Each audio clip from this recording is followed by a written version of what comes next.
ಸ್ನೇಹಿತರೆ, ನೀವೇನು ಫೋಟೋ ನೋಡ್ತಿದ್ದೀರಿ ನೋಡಿ, ಈ ಪಪ್ಪಾಯ ಗಿಡ ಜನವರಿ 9ನೇ ತಾರೀಕಿನ ಫೋಟೋ. ಸಾರ್ ಕಳಿಸಿದ್ರು, ಮೆಸೇಜು ಮಾಡಿದರು, ರಿಕ್ವೆಸ್ಟ್ ಮಾಡ್ಕೊಂಡಿದ್ರು ನನಗೆ, ಈ ಥರ ಇದೆ ಅಂತ ಹೇಳ್ಬಿಟ್ಟು. ಸರಿ, ಆಮೇಲೆ ಬಂದರು ನನ್ನ ಶಾಪ್ ಕೇಳಿದ್ದಾದಮೇಲೆ, ಇದಾಗುತ್ತೋ ಇಲ್ವೋ, ಇಷ್ಟು ಚಿಕ್ಕ ವಯಸ್ಸಿಗೆ ಈಗ ಬಂದಿದೆ. ಆಲ್ಮೋಸ್ಟ್ 1.5 ತಿಂಗಳಿಗಿಂತ ಕಡಿಮೆ ವಯಸ್ಸಿನ ಗಿಡಗಳಿಗೆ. ಸೊ ಆ ಥರ ಆಗಿತ್ತು, ಎಲ್ಲೋ ಹಿಂಗು ಲೀಫ್ ಕರ್ಲು ಎಲ್ಲ. ಬಟ್ ಯಾವುದನ್ನು ಓಪ್ಸ್ ಕಳ್ಕೊಬಾರ್ದು. ಮೋಸ್ಟ್ ಆಫ್ ದಿ 90% ಪಪ್ಪಾಯ ಬೆಳೆಯವರೆಲ್ಲ ಇದೇ ಒಂದು ಭಾವನೆ ಇದೆ, ವೈರಸ್ ಬಂದುಬಿಡ್ತು ಆಗಲ್ಲ ಅನ್ನೋದು, ಎಲ್ಲರೂ ಅದೇ ಹೇಳ್ತಿರ್ತದೆ. ಬಟ್ ನಾನು ಅದೇ ಹೇಳಿದೆ, ನ್ಯೂಟ್ರಿಷನ್ ಮ್ಯಾನೇಜ್ಮೆಂಟ್ಗೆ ಗಮನ ಕೊಡಿ, ಮಾಡ್ಕೊಳ್ತಾ ಬನ್ನಿ ಅಂತ ಹೇಳಿದೆ. ಸೊ ಅವರು ನಿಯಮಿತವಾಗಿ ಏನು ಮಾಡಿದರು, ಹೇಗೆ ರಿಕವರ್ ಆಗಿದೆ. ಇವತ್ತು ಮಾರ್ಚ್ ಮಂತ್ ಎಂಡಲ್ಲಿದ್ದೀವಿ. ಆಲ್ಮೋಸ್ಟು 2.5 ತಿಂಗಳು ಟ್ರೀಟ್ಮೆಂಟ್. ಅದು ಟ್ರೀಟ್ಮೆಂಟ್ ಡೀಟೇಲ್ಸ್ ಎಲ್ಲ ನಿಮಗೆ ತಿಳಿಸ್ತೀನಿ. ಬಟ್ ಈಗ ಸಾರ್ ಅವ್ರನ್ನ ಪರಿಚಯ ಮಾಡಿಕೊಟ್ಟು ವಿಷಯ ತಿಳ್ಕೊಳ್ಳೋಣ. ಶ್ರೀರಂಗರಾಜಪುರ ಅಲ್ವಾ ಸರ್? ನಮಸ್ತೆ ಸರ್. Thank you sir. ಈಗ ಜನವರಿ 9ಕ್ಕೆ ನೀವು ಮೆಸೇಜ್ ಮಾಡಿದರೆ, ಆಮೇಲೆ ಬಂದ್ರಿ, ನೀವು ಫೋಟೋಗಳೆಲ್ಲ ನೋಡಿದ್ದಾದಮೇಲೆ ನಾನು ಅದೇನು ವೈರಸ್ ಮ್ಯಾನೇಜ್ಮೆಂಟ್ಗೆ ನ್ಯೂಟ್ರಿಷನ್ ಮ್ಯಾನೇಜ್ಮೆಂಟ್, ಆಮೇಲೆ ಸ್ಪ್ರೇಗೆ ಪವರ್ ಪ್ಲಸ್ಸು, ಇದನ್ನ ನಿಯಮಿತವಾಗಿ ಅಡ್ವೈಸ್ ಮಾಡಿಕೊಡ್ತಾ ಹೋಗಿದ್ದು. ಆಮೇಲೆ ಅವಾಗ ನಿಮ್ಮ ಮನಸ್ಸಿನಲ್ಲಿ ಏನು ನೋಡ್ತಿತ್ತು ಈ ಬೆಳೆ ಬಗ್ಗೆ. ಸೊ ಈಗೇನಿದೆ ಒಂದಷ್ಟು ಅಂಶ ಶೇರ್ ಮಾಡಿಕೊಂಡ್ರೆ, ಇದೇ ರೀತಿ ಪಪ್ಪಾಯ ಬೆಳೆಯ ರೈತರುಗಳಿದ್ದಾರಲ್ಲ, ಅವ್ರಿಗೆ ಒಂಚೂರು ಧೈರ್ಯ ಬರ್ಬೋದು ಅನ್ನೋದು ನನ್ನ ಅನಿಸಿಕೆ ಸರ್. ಸರ್, ಇದು ನಾವು ಆ್ಯಕ್ಚುಲಿ ಹೇಳಬೇಕಾದ್ರೆ ನಾವು ಎಕ್ಸ್ಪೀರಿಯನ್ಸ್ ರೈತರು ಅಲ್ಲ. ನಾವು ಇದರಲ್ಲಿ ಹೊಸದಾಗಿ ಬಂದಿದ್ದೇವೆ. ರಿಟೈರ್ ಆದಮೇಲೆ ಏನೋ ಒಂದು ಮಾಡೋಣ ಅಂತ ಬಂದಿದ್ದೀವಿ. ಇದು ನಾವು ಲೀಸ್ನಲ್ಲಿ ಒಂದು 3 ಎಕರೆ ತೊಗೊಂಡು ಇದು ತೋಟ ಮಾಡ್ತಾಯಿದ್ದೀವಿ. ಇದು ಅಕ್ಟೋಬರ್ 2 ಬ್ಯಾಚ್ನಲ್ಲಿ ನಾವು ಪಪ್ಪಾಯನ ಹಾಕಿದ್ದೀವಿ. 1 ಎಕರೆನಲ್ಲಿ 1,000 ಮೊದಲನೇ ಬ್ಯಾಚ್, ಅದು ಅಕ್ಟೋಬರ್ 15ಕ್ಕೆ ಹಾಕಿದ್ದೀವಿ.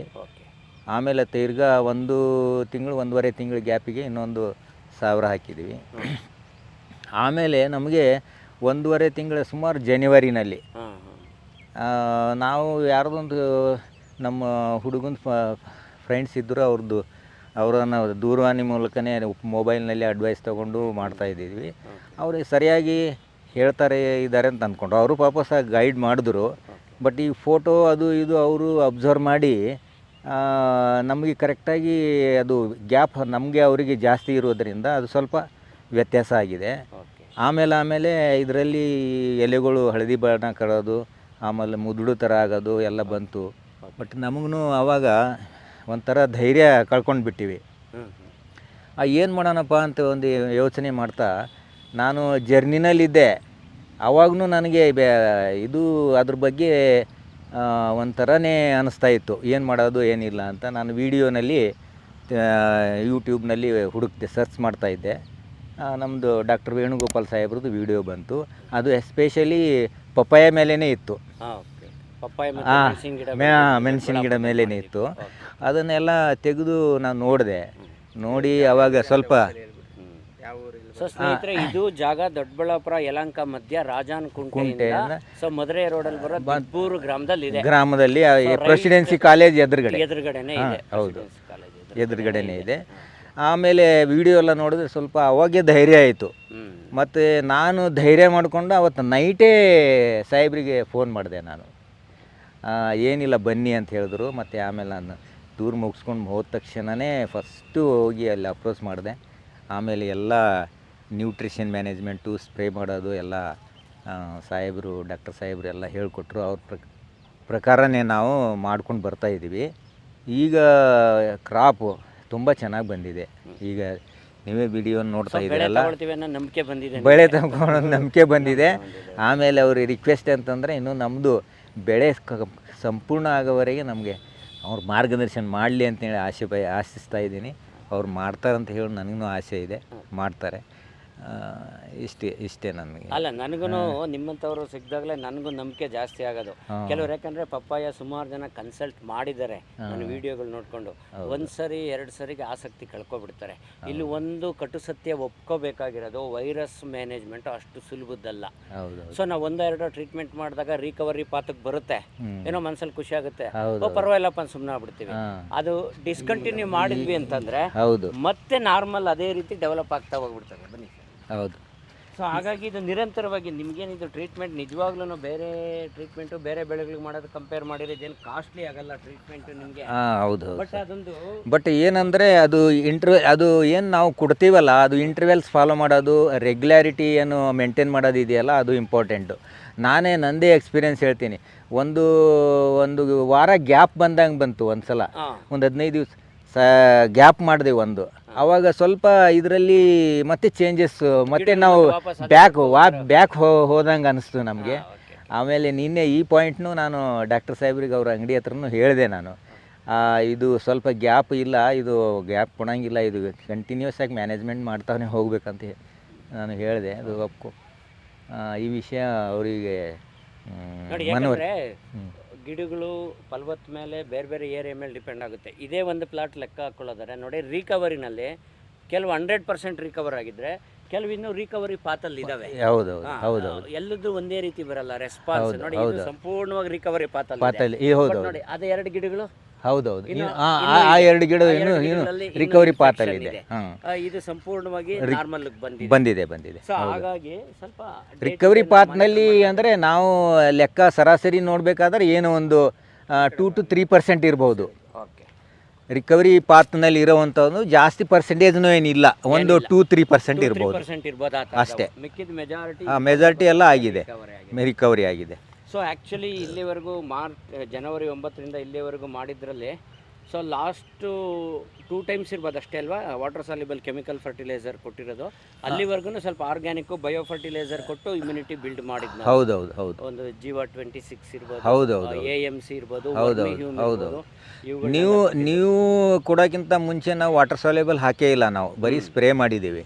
ನೀವು ಕೊಟ್ಟಿದ ಮೇಲೆ 3 ಕೋರ್ಸ್ ನೀವು ವಾಟರ್ ಸಾಲ್ಯುಬಲೇ ಕೊಟ್ರಿ, ಆಮೇಲೆ ಸ್ಪ್ರೇ ಕೊಟ್ರಿ 3-4 ಟೈಮು. ಈಗ ಮತ್ತೆ ಮೊನ್ನೆ ಥರ್ಸ್ಡೇ ಮತ್ತೆ ನೀವು ವಾಟರ್ ಸೌಲಭ್ಯಲೇ ಕೊಟ್ರಿ. ಈಗ ನೆಕ್ಸ್ಟ್ ನಾವು ಫಾಲೋ ಮಾಡಬೇಕಾದ್ರೆ ನಾನೇ ವಿಸಿಟ್ ಮಾಡಿ ಅದು ಸಕ್ಸಸ್ ಮಾಡಬೇಕು ಅಂತ ಹೇಳಿ ತಾವೇ ವಿಸಿಟ್ ಮಾಡ್ತಾಯಿದ್ರೆ ನಮಗೆ ಈ ಬಗ್ಗೆ ತುಂಬ ಸಂತೋಷ ಆಗಿದೆ ನಮಗೆ. ನೋಡಿ ಅದೇ ಸ್ವಲ್ಪ ವೇರಿಯೇಷನ್ಸ್ ಇದೆ ಇನ್ನೂ. ಆಲ್ಮೋಸ್ಟ್ ಇನ್ನೊಂದು ಮಂತ್ ಒಳಗೆ ರಿಕವರಿ ಸರಿ ಹೋಗ್ತದೆ. ಈ ಟೆಂಪ್ರೇಚರು ಜಾಸ್ತಿ ಆಗಿರೋದ್ರಿಂದ ಸ್ವಲ್ಪ ಸಕ್ಕಿಂಗ್ ಪೆಸ್ಟ್ ಪ್ರಾಬ್ಲಮ್ಮು. ಆಮೇಲೆ ಇವರೇನಾ ದಿನ ನೋಡಿ ಪೇಪರ್ ಏನಿದೆ ಹಂಗೆ ಕಟ್ಟಬಾರ್ದು, ಈ ಗಿಡದಿಂದ ಮೇಲಿರ್ಬೇಕು. ಅದನ್ನ ಒಂದು ದಾರದಲ್ಲಿ ಮೇಲಿಂದ ಕಟ್ಟಿಬಿಡಿ. ಗಿಡದಿಂದ ಮೇಲೆ ಇರ್ಬೇಕು. ಅದು ಗಮ್ ಶೀಟ್ ಗಿಡ ಬೆಳೆದು ಬಿಟ್ಟಿದೆ, ಅದು ಆ ಗಮ್ ಶೀಟ್ಗಳು ಏನು ಕೆಳಗಡೆ ಇದೆ ಅದನ್ನು ಬಿಚ್ಚಿಬಿಟ್ಟು ದಾರದಿಂದ ಮೇಲಿಂದ ಕಟ್ಬಿಡಿ. ಒಂದು ಅರ್ಧ ಅಡಿ ಪ್ಲಾಂಟ್ದಿಂದ ಮೇಲೆ ಇರಲಿ ಅಷ್ಟೇ. ಸ್ವಲ್ಪ ಜಾಸ್ತಿ ಮಾಡ್ಬೇಕು ಅವನ್ನ ಗಮ್ ಶೀಟ್. ಈ ಸರಿ ಬಂದಾಗ ಆಯ್ತು ಸರ್, ಇನ್ನೂ ಇದೆ, ಕಟ್ಟಾವಿದೆ, ಕಟ್ತಾರೆ ಸರ್.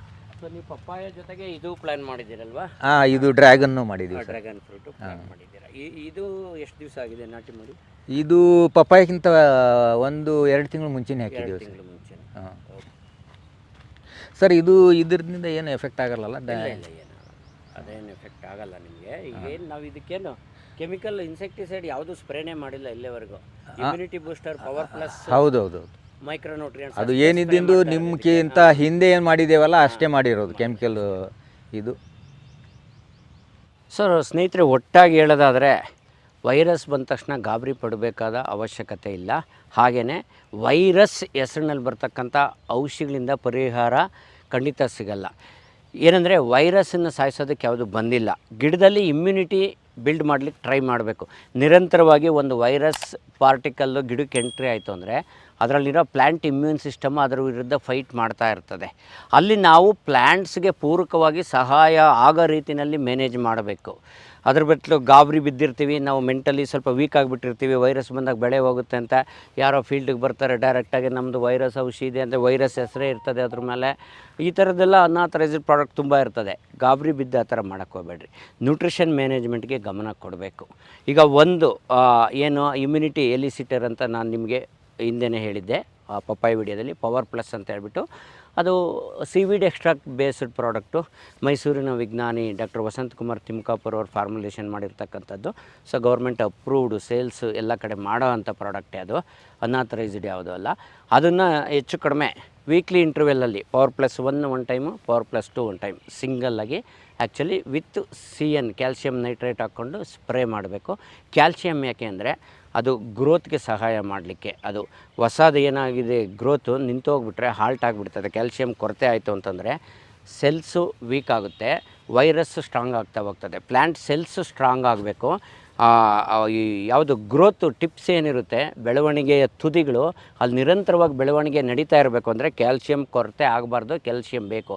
ಹಾಗಾಗಿ ಪವರ್ ಪ್ಲಸ್ ಜೊತೆ ಅವರು CN ರೆಕಮೆಂಡ್ ಮಾಡಿರೋದ್ರಿಂದ ಅದನ್ನು ನಿಯಮಿತವಾಗಿ ಇಲ್ಲಿ ಬಳಸಲಾಗಿದೆ. ನ್ಯೂಟ್ರಿಷನ್ ಮ್ಯಾನೇಜ್ಮೆಂಟ್ಗೆ ನಾವು ಒಂದು ಸರಿ ಆರ್ಗ್ಯಾನಿಕ್ ಮೆನ್ಯೂರ್ಸ್ ಏನು ಬರ್ತದೆ, ಸೀವೀಡ್ ಎಕ್ಸ್ಟ್ರಾಕ್ಟ್ ಗ್ರಾನ್ಯೂಲ್ಸ್ ಕೊಟ್ಟಿದ್ದೀವಿ. ಆಮೇಲೆ G26 ಅಂತ ಒಂದು ಗ್ರೀನ್ ಬಯೋಟೆಕ್ ಕಂಪ್ನಿದು ಆರ್ಗ್ಯಾನಿಕ್ ಮೆನ್ಯೂರ್ ಕೊಟ್ಟಿದ್ದೀವಿ. ಆಮೇಲೆ AMC ಕೊಟ್ಟಿದ್ದೀವಿ. ಆಮೇಲೆ ವರ್ಮಿ ಹ್ಯೂಮ್ ಅಂತಕ್ಕಂಥದ್ದೊಂದು ಆರ್ಗ್ಯಾನಿಕ್ ಲಿಕ್ವಿಡ್ ಫರ್ಟಿಲೈಸರ್ ಇದೆಯಲ್ಲ ಅದನ್ನು ಕೊಟ್ಟಿದ್ದೀವಿ. ಆಮೇಲೆ ಪವರ್ ಪ್ಲಸ್ ಆಲ್ಮೋಸ್ಟ್ ಒಂದು 4 ಸೈಕಲ್ ಸ್ಪ್ರೇ ಆಗಿದೆ. ಇದು ಅನಿಸುತ್ತೆ 4 ಆಗಿದೆ ಅಲ್ವ ಸರ್? 4 ಸೈಕಲ್ ಸ್ಪ್ರೇ ಆಗಿದೆ. ಸೊ ಜನವರಿಯಿಂದ ಇಲ್ಲಿಗೆ ಮಾರ್ಚ್ ಎಂಡ್ವರೆಗೂ ರಿಕವರಿ ಪಾತ್ನಲ್ಲಿದೆ. ಸೊ ಈಗ ನಮಗೂ ಕಾನ್ಫಿಡೆನ್ಸ್ ಬಂದಿದೆ. ಅಷ್ಟೊಂದು 2-3% ಇನ್ನು ಸ್ವಲ್ಪ ವೀಕಾಗಿದ್ದಾವೆ, ಅವನ್ನ ಮೇಕಪ್ ಮಾಡ್ಕೋಬೇಕು. ಅವಾಗ ಸ್ವಲ್ಪ ಈಗ ನಾನು ಸ್ಟ್ರಾಟಜಿ ಏನು ಪ್ಲ್ಯಾನ್ ಮಾಡ್ತಿದ್ದೀನಿ ಅಂದರೆ, ನೆಕ್ಸ್ಟು ಸ್ವಲ್ಪ ರಿಪೀಟೇಷನ್ಸು ಯಾವುದು ವೀಕ್ ಆಗಿದೆ 2-3% ಅದಕ್ಕೆ ರಿಪೀಟೆಡ್ಡಾಗಿ ಈ ಇಮ್ಯುನಿಟಿ ಬೂಸ್ಟ್ ಮಾಡೋ ಥರ ಪ್ಲ್ಯಾನ್ ಮಾಡಿ ಈ ಲೆವೆಲ್ಗೆ ಆ ಗಿಡಗಳನ್ನ ತೊಗೊಬಂದರೆ ಆಮೇಲೆ ಜನರಲ್ಲಾಗೆ ಮ್ಯಾನೇಜ್ ಮಾಡೋದಕ್ಕೆ ಸಹಾಯ ಆಗುತ್ತೆ ಅನ್ನೋದು ನನ್ನ ಭಾವನೆ. ಅದಕ್ಕೆ ನಿನ್ನೆ ಸಂಜೆ ಸಾರು ಬಂದಾಗ ಇಲ್ಲ ಒಂದು ಸರಿ ನಾನು ನೋಡಿಬಿಡ್ತೀನಿ, ಹತ್ರ ಇತ್ತಲ್ಲ ನನಗೆ. ಸೊ ರಿಕವರಿ ಆಗ್ತಾಯಿದೆ ಸಾರು, ಖುಷಿಯಾಗಿದ್ರಲ್ಲ, ಈ ಮಾಹಿತಿ ನಿಮ್ಮ ಜೊತೆ ಎಲ್ಲ ಹಂಚ್ಕೋಬೇಕು ಅಂತ ಇವತ್ತು ಬೆಳಗ್ಗೆನೇ ಬಂದಿದ್ದು. ಮತ್ತು ಸಮಯ ಅವಕಾಶನೂ ಇಲ್ಲದೆ ಇರೋದು ನಾನು ಮತ್ತೆ ಶಾಪ್ಗೆ ಹೋಗಬೇಕು. ಇಷ್ಟು ಮಾಹಿತಿ ನಾನು ಹಂಚ್ಕೋಬೇಕು ಅಂತ ಇದ್ದಿದ್ದು. ಸೊ ದಯವಿಟ್ಟು ಯಾರೆಲ್ಲ ಪಪ್ಪಾಯ ಬೆಳೆಯೋಕ್ಕೆ ಪ್ಲ್ಯಾನ್ ಮಾಡಿದ್ದೀರಿ, ಈಗಾಗಲೇ ಬೆಳೀತಿದ್ದೀರಿ, ದಯವಿಟ್ಟು ನ್ಯೂಟ್ರಿಷನ್ ಮ್ಯಾನೇಜ್ಮೆಂಟ್ಗೆ ಮೊದಲನೇ ಪ್ರಾಶಸ್ತ್ಯ ಕೊಡಿ. ಪೆಸ್ಟ್ ಮ್ಯಾನೇಜ್ಮೆಂಟು, ವೈರಸ್ ಹರಡೋ ಕೀಟಗಳಿಗೆ ಇಂಟಿಗ್ರೇಟೆಡ್ ಪೆಸ್ಟ್ ಮ್ಯಾನೇಜ್ಮೆಂಟ್ ಅಳಿಸ್ಕೊಡಿ. ಆ ಪಪ್ಪಾಯ ವೀಡಿಯೋ ನಾನು ಹಿಂದೆನೇ ಮಾಡಿದ್ದೀನಲ್ಲ, ಅದರಲ್ಲೂ ಮಾಹಿತಿ ಸಿಗುತ್ತೆ ನಿಮಗೆ. ಆದಷ್ಟು ರಾಸಾಯನಿಕಗಳನ್ನು ಕಡಿಮೆ ಬಳಸಿ ಸ್ಪ್ರೇಗೆ ಇಲ್ಲಿ. ಅದರಲ್ಲೂ ಈ ಟೆಂಪ್ರೇಚರಲ್ಲಿ ನೀವು ಬೆಳವಣಿಗೆ ಎಲೆಗಳು ತುಂಬ ಸ್ಮೂತಾಗಿರ್ತದೆ. ಯೂಸಲಿ ಪಪ್ಪಾಯದಲ್ಲಿ ಅದೊಂದು ಡ್ಯಾಮೇಜ್ ಮಾಡ್ಕೊಳ್ಳೋ ಸಾಧ್ಯತೆ ಇರೋದು ನಾನು ಗಮನಿಸಿದಾಗೆ. ಸ್ಪ್ರೇ ಮಾಡಿದಾಗ ಇಲ್ಲಿ ನಾವು ಮೇಲೆ ಹಿಡಿದಾಗ ಕಪ್ಪು ಥರ ಎಲೆಗಳಿರುತ್ತೆ ಮೊಗ್ಗುಗಳು, ಅಲ್ಲಿ ಔಷಧಿ ಕೂತಾಗ ಸುಮಾರು ಕಡೆ ಆ ಎಲೆಗಳು ಬರ್ನ್ ಆಗಿದೆ, ಬೆಳವಣಿಗೆ ತುದಿಗಳು. ಅದನ್ನು ಗಮನಿಸ್ಕೊಂಡು ನೀವು ನಿರ್ವಹಣೆ ಮಾಡಬೇಕಾಗ್ತದೆ. ಸೊ ಇದೆಲ್ಲ ಒಂದು ವ್ಯೂ ತೋರಿಸ್ತೀನಿ, ನೋಡಿಬಿಡಿ ಸ್ನೇಹಿತರೆ. ಥ್ಯಾಂಕ್ ಯು ಸರ್, ನಿಮ್ಮ ಧೈರ್ಯ ನೋಡಿ ನಮಗೂ ಖುಷಿ ಬಂತು. ಅದಕ್ಕೆ ಮಾಹಿತಿ ನಿಮ್ಮ ಮುಖಾಂತರ ವೀಕ್ಷಕರು ತಲುಪಿಸೋಣ ಅಂತ ನಾನು ಇವತ್ತು ಬಂದಿದ್ದು. ಇದೀಗೆ ಕಂಟಿನ್ಯೂ ಮಾಡಿ ಮಾಡೋಣ ಸರ್. ಧೈರ್ಯ ಬಂದಿರೋದು ಆ್ಯಕ್ಚುಲಿ ತಮ್ಮ ಮಾರ್ಗದರ್ಶನ ನಮ್ಗೆ ಸಿಕ್ಕ ಮೇಲೇ ನಮ್ಗೆ ಧೈರ್ಯ ಬಂದಿರೋದು. Okay sir. ನಾವು ಯಾಕಂದರೆ ನಾವು ಎಕ್ಸ್ಪೀರಿಯನ್ಸ್ ಅಂದರೆ ತುಂಬ ಕಾಲದಿಂದ ಇದು ವ್ಯವಸಾಯ ಮಾಡ್ಕೊಂಡು ಬಂದಿರೋದಲ್ಲ. ಯಾಕಂದ್ರೆ ಭಾಳ ದಿವಸದಿಂದ ನಾವು ವ್ಯವಸಾಯ ಮಾಡ್ಕೊಂಡು ಬಂದರೆ ನಮಗೊಂದು ಅದು ಒಂದು ನಮ್ಮದು ಹಿನ್ನೆಲೆ ಒಂದು ಎಕ್ಸ್ಪೀರಿಯನ್ಸ್ ಇರ್ತಿತ್ತು. ಬಟ್ ನಮಗೆ ಎಕ್ಸ್ಪೀರಿಯನ್ಸ್ ಇಲ್ಲದಕ್ಕೆ ನೀವು ನಮಗೆ ಒಂದು ಧೈರ್ಯ ಆಗಿ ಬೆನ್ಬಲವು ಆಗಿ ನಿಂತಿರೋದಕ್ಕೆ ನಮಗೆ ಈಗ ನಿಮ್ಗೆ ಅನುಭವ ಸಿಗ್ತಾ ಇದೆ. ಅನುಭವ ಸಿಗ್ತಾ ಇದೆ. ಯಾವ ಟ್ರೀಟ್ಮೆಂಟ್ ಮಾಡಿದಾಗ ಗಿಡಗಳು ಹೇಗೆ ಬದಲಾವಣೆ ಆಗ್ತಾ ಇದೆ, ಏನು ಮಾಡ್ಬೋದು ನಾವು ಅನ್ನೋದು ನಿಮ್ಗೆ ಅನುಭವ ಸಿಗ್ತಾ ಇದೆ. ಅಷ್ಟೇ ಕಲಿತಾ ಹೋಗ್ತಾ ಇದ್ದೀರಿ ಈಗ. ಹೌದು. ಥ್ಯಾಂಕ್ ಯು ಸರ್, ಧನ್ಯವಾದಗಳು. ಓಕೆ.